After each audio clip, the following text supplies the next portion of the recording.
Hi guys, welcome back to my YouTube channel. And today we are going to solve 15 January problem of the day. And before starting the question, I hope you have read the question. And if you haven't, first go read the question. You might hit the logic and you might able to solve by yourself. If you have read the question still stuck, I will be able to help you now. So let's start reading the question. So the question says, given two positive integer nums1 and nums2, find the positive integer x such that x has the same number of set bit as nums2 and the value x XOR num1 is minimal. So basically we have two positive integer num1 and num2. We have to find another positive integer named x, or we can name it anything, but for now we are naming it as x. X has the same number of set bits as nums2. So the number of set bits in nums2 should be equal to the number of set bits in x. And the second thing we required is x XOR nums1 should be minimum, like the value should be the minimized value we can obtain. Now XOR is the bitwise XOR operation. Return the integer x. The test case are generated such that x is uniquely determined. The number of set bit of an integer is the number of ones in its binary representation. So here they have explained what is XOR. We have to return x. Test cases are generated, so all the test cases are generated such that x is uniquely determined. Number of set bits of an integer is the number of ones in a binary representation. So I hope so you have able to understand what the question required, but I will help you some with some details like what is XOR, what are set bits, and then we will go and check out the example. Let's start with understanding what is XOR. So XOR is nothing. If two number is opposite like 1 0 0 1, then XOR will give answer true or answer 1. Where if the numbers are same, the XOR will give 0. So this is what we have to do for x XOR num1 if we have to get the minimized value. So we have to get the maximum same numbers of values in XOR and in x and in nums1, so that all the numbers started becoming 0 and the value become the smallest number we can obtain. Okay, now what are set bits? Numbers of 1 in binary format like 5 can be written as 0 1 0 1. So the number of ones in it will be called as set bits for 5. So in 5 there are two set bits. So I hope so you have understand this. Now let's start by understanding the example.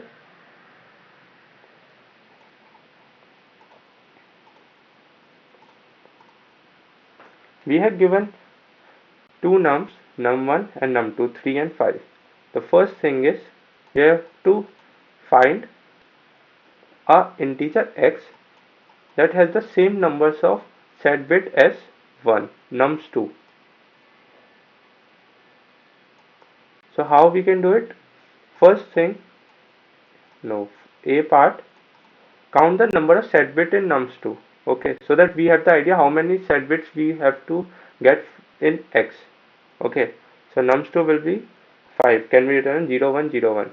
So there will be two set bits. And to calculate through a code, there is a inbuilt function called built-in popcoin. I will tell you while when I will be coding the solution. Two set bits we have already calculated.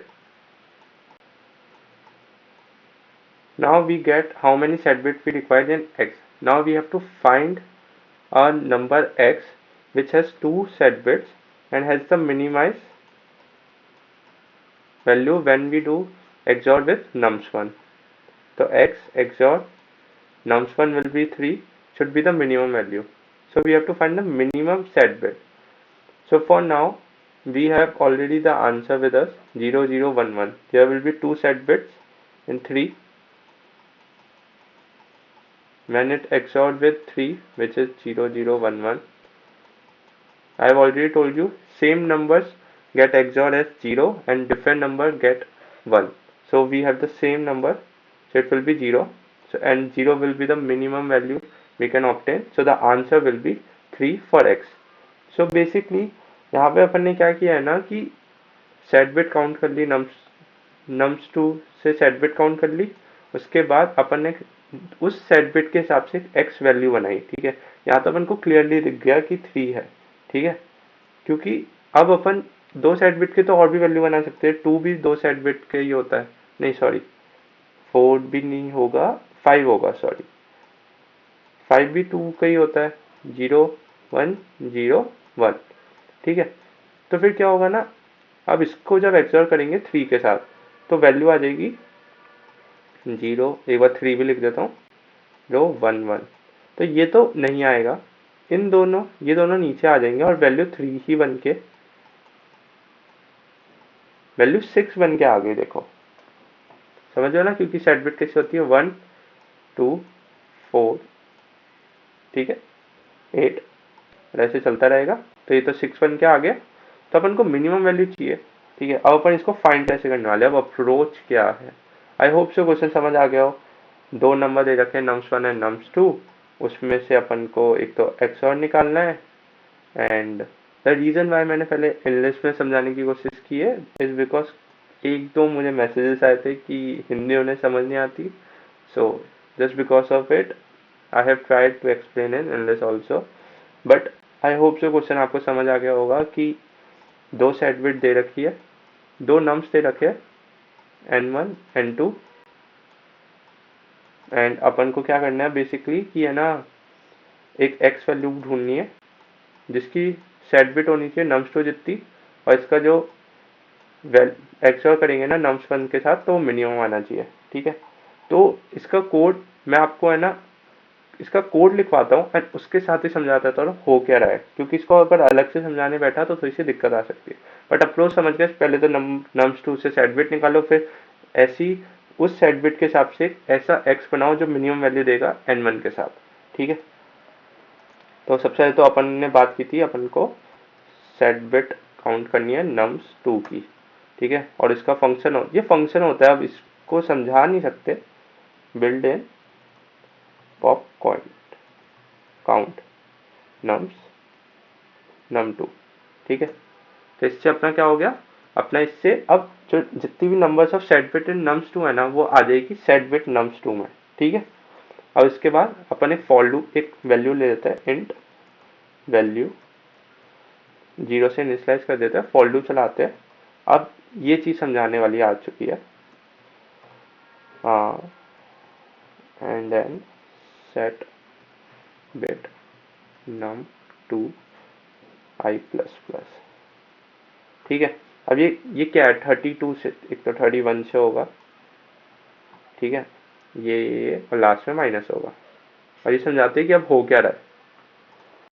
अपन ने set bit count कर ली, अपन को एक well नाम का value बनानी है जिसको अपन इस तरह से एक्स भी कह रहे थे, इसको एक्स बोल लो वेल बोल लो एक ही बात है, ठीक है।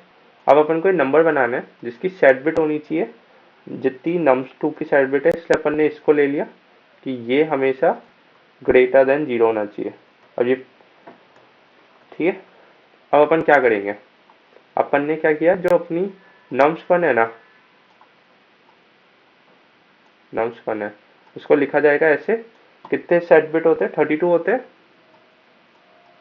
जो यहाँ पे होता है वो साइन के लिए होता है, ठीक है, प्लस या माइनस वाला चीज, ठीक है। तो अपन क्या कर रहे हैं, मोस्ट सिग्निफिकेंट बिट जो अपनी सबसे लेफ्ट साइड में होगी, इस यहाँ से देख रहा हूँ तो ये इस साइड में जो लेफ्ट साइड में होगी, इस साइड में है ना, उससे अपन को कंपेयर करना है और है ना चेक करना है क्या वो 1 है, ठीक है। अगर वो 1 है मतलब वो एक सेट बिट है, ठीक है। और वो अगर सेट बिट है तो अपन को x में भी तो वो वाला 1 चाहिए, क्योंकि जो सबसे मोस्ट सिग्निफिकेंट बिट होगी वो सबसे बड़ा नंबर होगा, और वो सबसे बड़ा नंबर होगा तो वो nums1 को सबसे बड़ा नंबर बना रहा है। और अपन चाहते हैं कि अगर वो अपने वेल नाम वाले या x नाम वाले में भी वो 1 आ जाए, तो जब अपन एक्सओर करेंगे तो वो ये वाला 1 और ये वाला 1 तो कट ही जाएगा, ठीक है। तो अपन सबसे ज्यादा क्या चाहते हैं, अगर अपन किसी चीज को मिनिमम करना चाहते हैं तो सबसे बड़ा नंबर को उसको हटाना पड़ेगा, और वो कैसे हटेगा, जहां जहां पे nums1 के सबसे बड़े नंबर पे 1 लिखा है, 1 लिखा है मतलब वो प्लस होगा। जैसे सेट बिट कैसी होती है 8, सॉरी ये थोड़ा सा 16 32 64, ठीक है। अब एक सेट बिट इधर है, ये अपन बाइनरी रिप्रेजेंटेशन लिख रहे हैं, ठीक है, 0 0, ये 8 है, 0 0 1। ठीक है, अब अपन चाहते हैं कि अपन को इसको एक्सऑर करवाना है किसी नंबर के साथ, और मैं सिर्फ एक 1 लिख सकता हूँ, मतलब एक सेट बिट लिख सकता हूँ। ठीक है, तो या तो यहाँ पे लिख सकता हूँ या यहाँ पे। अगर इसको छोटा कराना है तो, बड़ा कराना है तो 0 की जगह लिख दोगे तो और बढ़ जाएगा वैल्यू। तो देखो, अगर अपन ने यहाँ से यहाँ पे 1 लिखा और यहाँ कहीं 1 नहीं लिखा, तो जब इसका एक्सऑर होगा तो ये वैल्यूज तो उठ के वापस आ जाएगी। तो यहाँ पे 1 आ जाएगा, यहाँ पे 1 आ जाएगा, और यहाँ पे 0 आ जाएगा। 1 एक्सऑर 1 0 देगा, बट 1 एक्सऑर 0 अपन को क्या देगा, 1 देगा। ठीक है, तो अब आई होप सो तुम्हें सब कुछ समझ आ गया होगा कि सबसे जो बड़ा वैल्यू है ना, अपन को उसके साथ ही सेम एक्सऑर करवाना है जिससे वैल्यू 0 आ जाए। इतना समझ आ गया ना? तो अब अपन आगे बढ़ते हैं। तो अपन क्या कर रहे हैं ना, 31 से, मतलब जो अपन मोस्ट सिग्निफिकेंट बिट से जा रहे, अपन चेक कर रहे हैं क्या वो एक सेट बिट है nums1 में। तो if nums1 and num1 and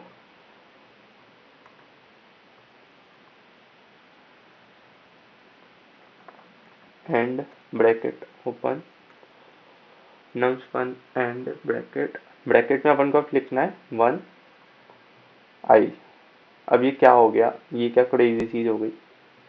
अगर ये चीज हो जाती है, अभी मैं समझा दूंगा क्या हो रहा है। अगर ये हो जाती है मतलब एक सेट बिट अपन को मिल चुकी है, तो माइनस माइनस कर दो और वेल नाम में इसको इंक्लूड कर दो कि वेल में भी इस पोजीशन पे 1 अपने आप आ जाए।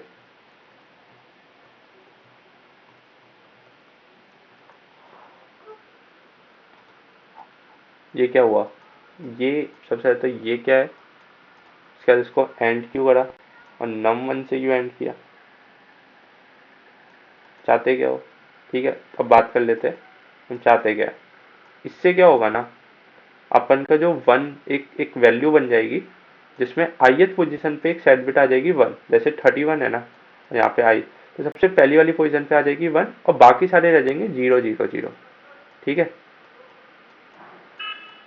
तो यही 31 से लेके 0, हर नंबर पे एक पूरा जो अपना बाइनरी नंबर होगा ना, हर नंबर पे एक एक बार 1, इस बार इधर आए, अगली बार इधर आ जाएगा, इधर आ जाएगा 0, ऐसे करता जाएगा। ठीक है, इसको लेफ्ट शिफ्ट कहते हैं। तो ऐसे 1 1 1 1 1 1 1 होता रहेगा। ठीक है, उसके बाद क्या होगा, जब एक एक बार ये चेक करेगा नम वंस के साथ।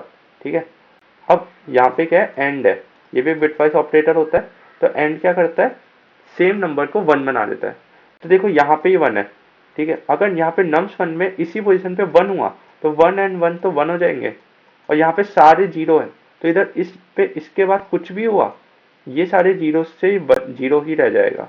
ठीक है, बट अगर इधर 1 था और इधर तो अपन ने 1 रखा ही है इससे, तो क्या होगा, इधर 1 था एंड 1, तो ये 1 एक एक पॉसिबल वैल्यू हो जाएगी। और अगर यहाँ पे 0 होता, यहाँ पे 1 नहीं होता इस पोजीशन पे, तो ये भी 0 आ जाता, तो पूरी वैल्यू 0 आ जाती। और अगर इफ कंडीशन में 0 आ जाता तो वो अंदर एग्जीक्यूट ही नहीं करता।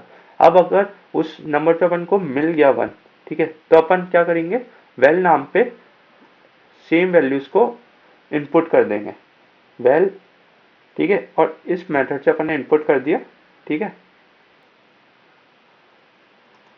सो हाँ गाइस, अब अपन यहाँ पे क्या करेंगे, यहाँ पे और ऑपरेटर लगा दिया कि अगर वहाँ पे वैल्यू प्रेजेंट है तो 1 डाल देना, वरना 0 से चलता रहेगा तो वैल्यू में 0 आ जाएगा। जिससे जितना अपन आगे जाते रहेंगे और ऑपरेटर कोई भी 1 वैल्यू को छेड़ेगा नहीं और एड ऑन 1 वैल्यूज करता रहेगा। 1 वैल्यू मतलब सेट बिट कि वो नंबर प्रेजेंट है अपने वेल में। ठीक है, अब अपन क्या कर रहे हैं, एक गलती मुझसे हो गई, अपन ने यहाँ पे राइट शिफ्ट लिख दिया, अपन को लेफ्ट शिफ्ट लिखना था, इसमें मैं थोड़ा सा कंफ्यूज हो जाता हूँ। ठीक है, अब अपना ये सेट बिट हो गया। अपन यहाँ माइनस क्यों कर रहे हैं, मतलब एक सेट बिट ऑलरेडी आ गया। अपन को कितने सेट बिट चाहिए, जितने nums2 में हो। तो अपन हमेशा ये चीज को ध्यान रखेंगे, क्योंकि अगर अपन ने इसका ध्यान नहीं रखा तो अपन क्या पता ज्यादा सेट बिट ले गए और उतने की जरूरत ही नहीं थी, और nums2 से ज्यादा सेट बिट हो गए, तो ये वाली कंडीशन तो चली जाएगी, x has the same number of set bit as nums2। I hope so समझ आ गया। बट ऐसा केस भी हो सकता है कि जब अपने सेट बिट पूरे इनफ नहीं रहे हो और अपन को और सेट बिट की जरूरत हो, तो अपन एक एक्स्ट्रा लूप चलाएंगे जो चलेगा एंड सेट बिट num2 जो कि ग्रेटर देन 0 होना चाहिए, ठीक है, और i प्लस प्लस। अपन यहाँ पे क्या चेक करेंगे, सेम ही फ्लो होने वाला है, जहाँ पे सेट बिट नहीं है उसको एक बार चेक कर लो, नॉट। यहाँ पे नॉट क्यों लगाए, क्योंकि ऑलरेडी जहाँ सेट बिट है वहां तो वापस सेट बिट इंक्लूड नहीं कर सकते, तो जहाँ सेट बिट नहीं है वहीं इंक्लूड करेंगे। सेम वैल्यू कर दी। इस बार वेल से चेक करेंगे क्योंकि वेल में अपन ने नई सेट बिट्स डाली है, ठीक है। अपन क्या करेंगे, सेम ही है, बट अगर ऊपर अपन को सेट बिट इनफ नहीं हुई तो अपन नीचे भी कर देंगे, ठीक है। लास्ट में क्या रन कर देंगे, वेल, ठीक है। सो आई होप सो ये कोड सही हो, ये मेरा पुराना कोड है।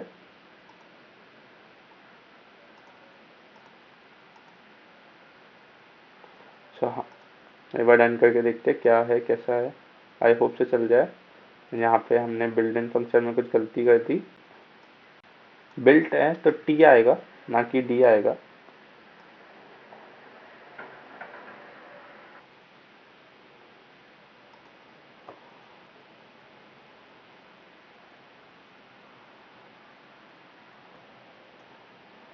दो अंडरस्कोर आएंगे, एक नहीं, तो इसका भी ध्यान रखना। एंड हमने कोई डेल पॉल एक ब्रैकेट कम लगाया है इफ में, ये छोटी मोटी गलतियों का ध्यान रखना। आई होप सो कोड चल जाए एंड अपन सबमिट करके देखते हैं। क्वेश्चन थोड़ा सा डिफिकल्ट था, इतना इजी नहीं था कि डायरेक्टली सॉल्व हो जाए, बट स्टिल आई होप आप लोगों को सोल्यूशन समझ आया होगा। मैं गिटहब पे डाल दूंगा, इसका कोड देख लेना। मैं लीड कोड पे भी अपना सोल्यूशन सबमिट करता हूँ, तो अगर उसकी लिंक भी डाल दूंगा डिस्क्रिप्शन पे, वहाँ पे चेक कर लेना। एंड आई होप आप लोगों को समझ आया हो। So thanks for watching my video, thank you.